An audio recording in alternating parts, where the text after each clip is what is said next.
Back with me now, the president of the Fargo-Moorhead West Fargo Chamber, Mr. Craig Whitney. Mr. Whitney, thanks for being here. Letter to the paper recently saying, hey, we've got a new business task force coming out saying we need permanent flood protection here in the Fargo-Moorhead area. Why now? Was it part of because of Representative Al Carlson's amendments to the House Bill 1020, the State Water Commission saying, hey, we're not going to give any money to this until the feds greenlight their money? Was that part of the reason for the timing? Well, Chris, that really wasn't exactly. I mean, and I can tell you how it kind of came together. It's actually something we've been talking about for quite some time. And ever since I've been here with the chamber, one of the things that I've been sort of testing the waters on and had a lot of meetings with people is, it seems to me that over the years, the business community has not been as engaged in this issue of permanent flood protection as they should be. So we've been working on it for quite some time. We put it together, and actually our first meeting was the day after we read in the paper that Al Carlson had done the floor amendments and put those in. So needless to say, our first meeting agenda changed a little bit, so we talked quite a bit about that. Now, you spent a lot of time in D.C. You worked closely with former Vice President Dan Quayle. You understand federal politics. The big conversation is his amendments really handcuff our congressional delegation to get that federal money greenlit. Do you agree with that assessment? I do, and here's what I believe is true, Chris, is I don't believe you go to Washington, D.C.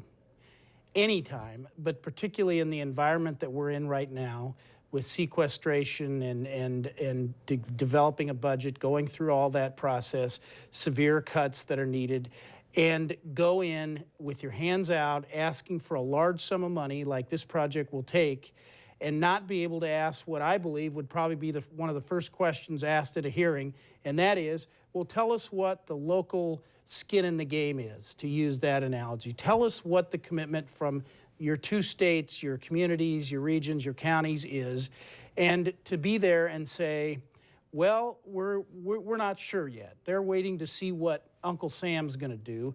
I think if I were running that hearing, I'd say, slam the gavel down and end the meeting right away. So let me read this to you, because Al Carlson is quoted as saying, history has shown that when our dollar is the first dollar in, it can be very difficult to be reimbursed for the federal share of money already spent. Is Al lying? I would, of course I wouldn't say he was lying. I don't necessarily agree with it because of what I just said. I think you have to go with, when you're going to lobby in these economic times, I think you have to be able to document the community support, the business support, and the financial support from the local governments. Here's the thing, though. They're always going to give $100 million, even with these amendments, the largest share of any of the state water money is going to the Fargo area. It's going to protect us to 42.5 feet. It's more than the 100-year flood. What's wrong with that?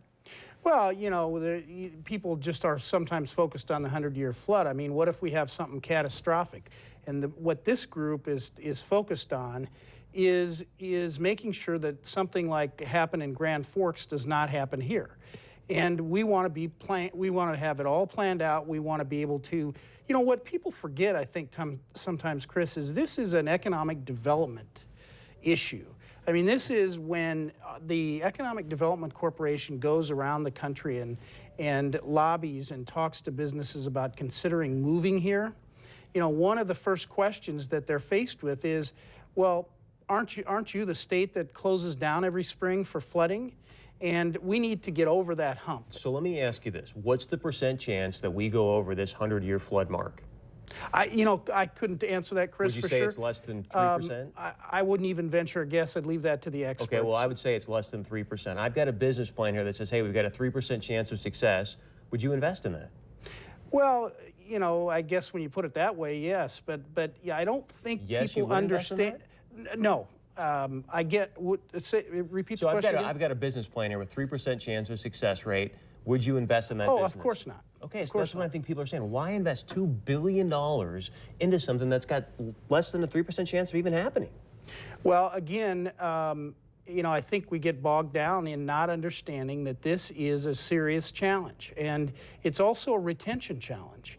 You know, and we can't have, you know, businesses that are located here that have an opportunity to perhaps go to Iowa or New Hampshire, or excuse me, Iowa, Nebraska, some surrounding state and build there instead of coming here because of the threat of the floods. And it's such a huge economic impact on this region. And of course, the Chamber of Commerce is about making sure that commerce can be traded and businesses can be When you open. talk about economic impact, what is that economic impact? Put a number on it.